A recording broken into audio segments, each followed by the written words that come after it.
vamos fazer a correção da semana 3 do PET 4, terceiro ano. Nós estudamos nessa semana filosofia de Baruch Spinoza, dentro do contexto aí que estamos vendo durante as semanas para responder o que é o ser humano, nessa relação sobre corpo e mente, corpo e psiquismo. Spinoza foi um grande filósofo do século XVI que contribuiu muito para uma visão mais monista, numa relação mais próxima entre o corpo e a mente. A sua filosofia, chamada filosofia dos afetos, ou a ética da felicidade, foi muito importante. Vimos aí o conceito de conatos, potência do ser, paixões de alegria, de tristeza, a busca nossa constante de alimentar a nossa alma, que afeta o corpo afeta a alma, para termos um equilíbrio na vida. As atividades são muito importantes para a gente conhecer um pouco mais da filosofia de Spinoza. Spinoza parte de um conceito muito preciso de substância, isto é, de um ser que existe em si por si mesmo, que pode ser concebido em si por si mesmo e sem o qual nada existe nem pode ser concebido. Toda substância é substância por ser causa de si mesma, causa de sua essência, de sua existência e da intangibilidade de ambas. E ao causar-se a si mesma, causa a existência e a essência de todos os seres do universo. Então você vê que a filosofia de Baruch Spinoza é muito bem elaborada, e aqui ele está falando de Deus, né? O Deus natura, o Deus do filósofo, o Deus da filosofia. E houve na época, uma revolta muito grande, né? Ele vive ali no contexto da Holanda, ele é judeu, e num contexto em que a vivência religiosa era muito fanática, né? Então ele foi muito perseguido por causa disso. A questão 1, então, diante desse pequeno recorte ali, fragmento, por fazerem parte da mesma corrente de pensamento, o racionalismo, Descartes e Spinoza tinham ideias semelhantes quanto à importância da razão. No entanto, quanto às substâncias, eles divergiam. Por quê? Nós temos a letra B, porque Descartes, para ele, existem três categorias aí existentes de substância. São três substâncias, né? Então, que a gente tem lá Deus, o ser pensante e o corpo. Então, Spinoza, no caso, é apenas uma. Existe uma substância, tudo está interligado a essa substância. Há uma unidade, né? Então, todas as outras respostas contradiz a B, que é a resposta certa. Número 2, desde Platão há um dualismo, né? Uma separação entre matéria e imaterial, pensamento e corpo, sensibilidade e inteligível, mente e corpo. Descreva as ideias de Spinoza que apresentam uma alternativa. Então, Spinoza é monista, ele relaciona corpo e mente, estão interligadas. Então, ao analisar as possibilidades de expressão de liberdade, Spinoza desafia a tradição vinda dos gregos. Então, ele se refere a Platão e outros que vão ter essa ideia de separação e valorização muito da mente, da razão, né? Para Spinoza, corpo e mente estão interligados. A novidade é a teoria do paralelismo, de paralelo. Igual nós temos duas retas paralelas, o corpo e a mente estão paralelos, segundo a qual não há relação de causalidade ou de hierarquia entre corpo e espírito. Nem o espírito é superior ao corpo, como afirmam os idealistas, no caso aí os que vêm de Platão também, né? Nem o corpo determina a consciência, como diz os materialistas. Então ele supera aí os idealistas materialistas. Para Spinoza, há um paralelo, então. A relação entre um e o outro não é de causalidade. Um causa em outro não, mas de expressão e simples correspondência, pois o que se passa em um deles exprime-se no outro. A alma e o corpo expressam a mesma coisa, cada um a seu modo próprio. Então, nós vimos essa explicação no texto.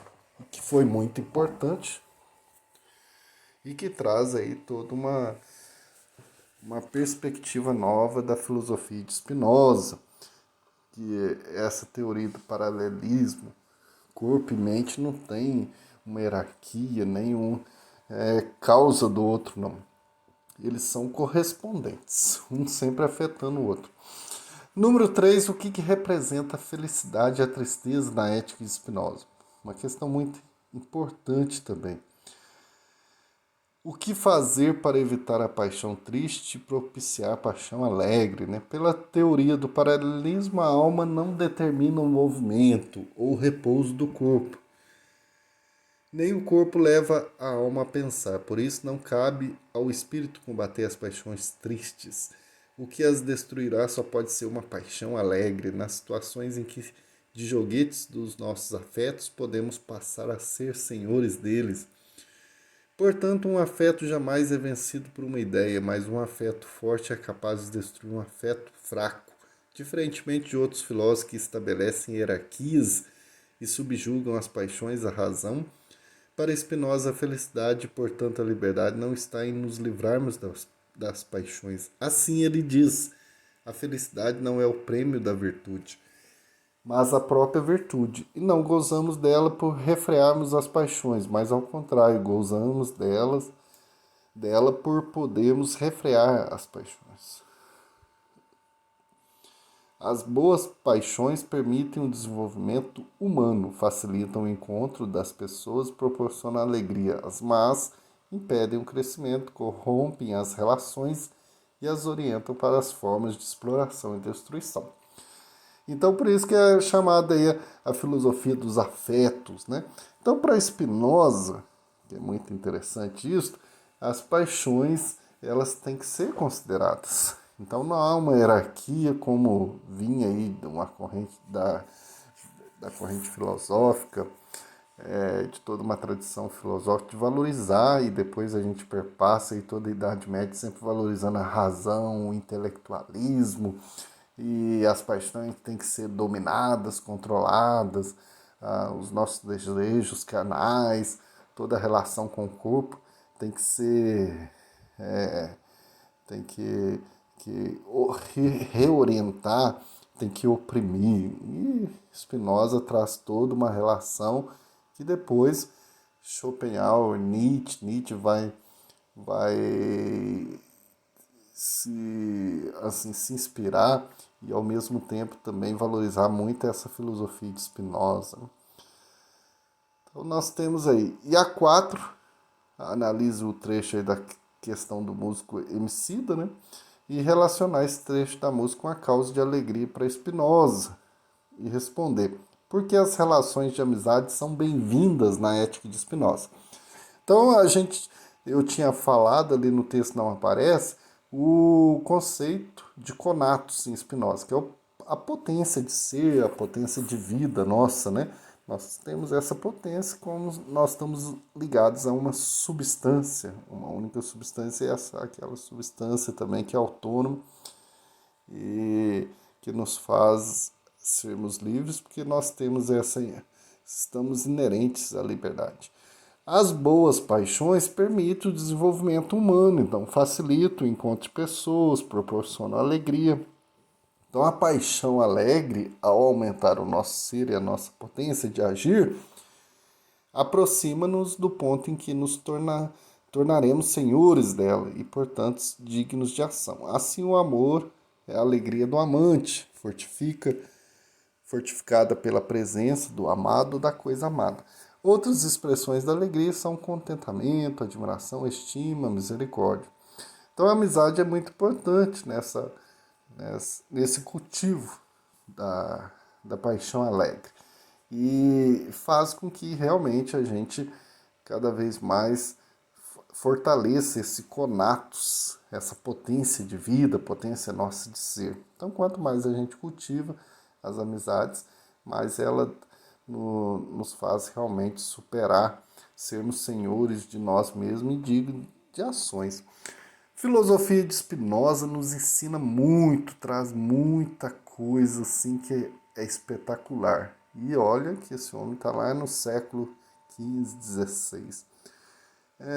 Foi muito importante essa semana, nos alertou para muitos pontos que a filosofia traz para nós.